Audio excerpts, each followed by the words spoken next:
Hi, I'm Michelle and welcome to Pelvic Exercises. Today we're taking a quick walk through the gym to look at some exercises, particularly some intense core exercises and machines that it's really wise to avoid if you're living with pelvic floor problems such as prolapse or after a hysterectomy. So we'll look at some machine-based exercises and we'll also look at some exercises on the mat. So let's get started. One common type of gym machine to avoid is the abdominal exercise machine. Now, these types of machines train the strong outer abdominal muscles, and the outer abdominal muscles contract and increase the downward force on your pelvic floor, which you really want to avoid with prolapse problems if you've had prolapse surgery or after a hysterectomy. This machine is called the captain's chair. The abdominal exercises using this machine include the straight leg raises that you can see here, and also the knee raises that you'll see next. Both of these are intense core abdominal exercises. Training these muscles promotes a muscle imbalance between the strong outer abdominal muscles and the supportive pelvic floor muscles. We know from research that abdominal curl exercises can force the pelvic floor to move downwards, especially when we're with pelvic floor problems. So using an incline bench shown here increases the intensity of the abdominal curl, which could foreseeably increase the pressure on the pelvic floor during this exercise.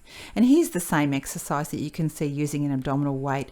And once again, this type of exercise can overload the pelvic floor, forcing it downwards. So it's the type of exercise that you want to avoid.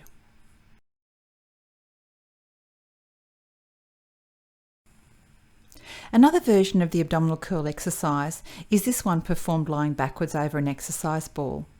This is another version of the abdominal curl exercise to avoid if you want to avoid forcing your pelvic floor downwards. The double leg raise is a common exercise that you'll see in gyms. This is an extreme version, raising the ball. This particular exercise creates a large load on the lower back as well as the pelvic floor. So there's potential for injury on the pelvic floor and lower back doing that exercise. This is another version of the abdominal curl, again making it a more intense exercise with both legs raised in the air, and it's another one to avoid. And finally, here's a traditional abdominal curl exercise that we know causes downward pressure on the pelvic floor. So there's many versions of this exercise that you'll see. You can almost visualize the downward pressure on the pelvic floor caused as the head and shoulders raise off the ground. So there you have it. I put my body on the line to show you some exercises to avoid if you're living with pelvic floor problems. So we've looked at some machine-based exercises, machine-based abdominal crunches and incline sit-ups, and we've also looked at exercises on the ball plus exercises on the mat to avoid if you do have problems such as prolapse or after hysterectomy. So look, I'd love you to subscribe. You can do that with the button down below here now for some more exercise information if you're living with pelvic floor problems, and I look forward to exercising with you again soon. Bye for now.